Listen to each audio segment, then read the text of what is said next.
যুক্তরাষ্ট্রে আংশিক সরকারি শাটডাউনের কারণে বিমানবন্দরগুলোতে তৈরি হয়েছে এক মানবিক ও প্রশাসনিক বিপর্যয়। হাজার হাজার টিএসএ কর্মকর্তা বিনা বেতনে কাজ করছেন, যা তাদের দৈনন্দিন জীবনকে করে তুলেছে দুর্বিষহ।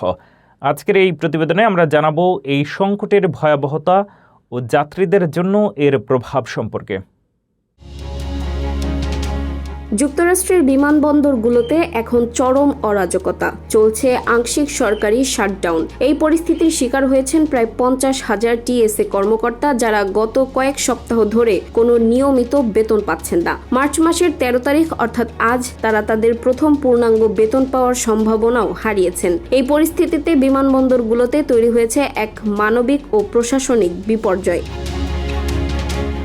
টিএসএ কর্মকর্তাদের ইউনিয়নের পক্ষ থেকে জানানো হয়েছে, অনেক কর্মীর ব্যাংক অ্যাকাউন্ট এখন শূন্য বা নেতিবাচক অবস্থানে। সন্তানের জন্য দুধ কিনতে বা নিজের খাবারের ব্যবস্থা করতেও হিমশিম খাচ্ছেন তারা। জনি জোন্স নামক একজন টিএসএ কর্মকর্তা জানান, যাতায়াতের খরচ বাঁচাতে অনেকে বিমানবন্দরেই রাত কাটাচ্ছেন বা গাড়িতে ঘুমাচ্ছেন। পরিস্থিতি এতটাই নাজুক যে ইতোমধ্যে প্রায় 300 কর্মকর্তা পদত্যাগ করেছেন এবং কর্মস্থলে অনুপস্থিতির হার অতীতের সব রেকর্ড ছাড়িয়ে গেছে।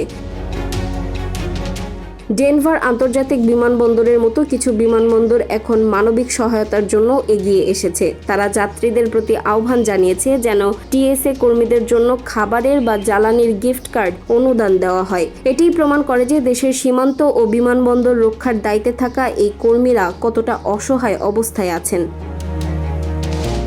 নিরাপত্তা কর্মীদের এই সংকটের সরাসরি শিকার হচ্ছেন সাধারণ যাত্রীরা। কর্মীর অভাবে বড় বিমানবন্দরগুলোতে নিরাপত্তা তল্লাশির লাইন 3 ঘন্টা পর্যন্ত দীর্ঘ হচ্ছে, যার ফলে অসংখ্য যাত্রী তাদের ফ্লাইট মিস করছেন। সবচেয়ে উদ্বেগের বিষয় হলো, সরকারি ওয়েবসাইট এবং জনপ্রিয় মাই টিএসএ অ্যাপটি বর্তমানে বন্ধ থাকায় যাত্রীরা রিয়েল টাইম তথ্য পাওয়ার কোনো মাধ্যম পাচ্ছেন না। সরকারি শাটডাউনের কারণে এই ওয়েবসাইটগুলো নিয়মিত আপডেট করা হচ্ছে না।